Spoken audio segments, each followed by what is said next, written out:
નમસ્કાર, ગુજરાત સિક્યોર ન્યૂઝમાં આપનું સ્વાગત છે। હવે જોઈએ આજના સમાચાર। માનનીય વડાપ્રધાન શ્રી નરેન્દ્રભાઈ મોદી સાહેબની વર્ચ્યુઅલ ઉપસ્થિતિમાં ધોળકા તાલુકાના અરણેજ ગામે આવેલા કૃષિ વિજ્ઞાન કેન્દ્ર ખાતે પીએમ ઉત્સવ દિવસ કાર્યક્રમ અંતર્ગત પીએમ કિસાન સન્માન નિધિ યોજનામાં અંતર્ગત રાજ્યના 52.16 લાખથી વધુ ખેડૂત કુટુંબોને ₹1,118 કરોડ સહાયના 20મા હપ્તાની રકમ ડીબીટી મારફતે વિતરણ કરવામાં આવી હતી। આ કાર્યક્રમમાં ઉપસ્થિત રહીને તમામ ખેડૂત ભાઈઓ તથા આમંત્રિત રાજકીય અને સામાજિક આગેવાનો સાથે ભારત સરકાર અને રાજ્ય સરકાર દ્વારા ખેડૂત કલ્યાણ અને જનહિત માટે ચાલી રહેલા વિવિધ વિકાસની યોજનાઓ અને કાર્યો અંગે સંબોધન કર્યું હતું।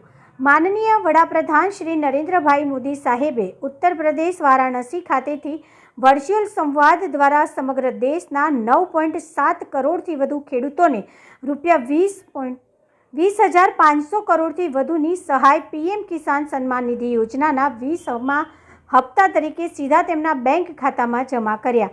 આ કાર્યક્રમમાં ધારાસભ્ય શ્રી કિરીટસિંહ ડાભી, ધોળકા તાલુકા ભાજપ સંગઠન પ્રમુખ શ્રી વિષ્ણુભાઈ પરમાર, મહામંત્રી શ્રી હિતેન્દ્રસિંહ વાઘેલા, શ્રી રણજીતસિંહ ચાવડા, શ્રી કલ્પેશભાઈ સોલંકી, શ્રી ખોડુભાઈ ડાભી, શ્રી કનુભાઈ ભરવાડ, ખેતીવાડીના અધિકારી શ્રી ડૉક્ટર કેડી ગુલકારી, શ્રી કલ્પનાબેન પટેલ, શ્રી પિન્ટુભાઈ તેમજ વિસ્તારના ખેડૂતો અને આગેવાનો તથા આમંત્રિત મહાનુભાવો હાજર રહ્યા હતા। Reporter Ramesh Solanki, Gujarat secure news, Aranej.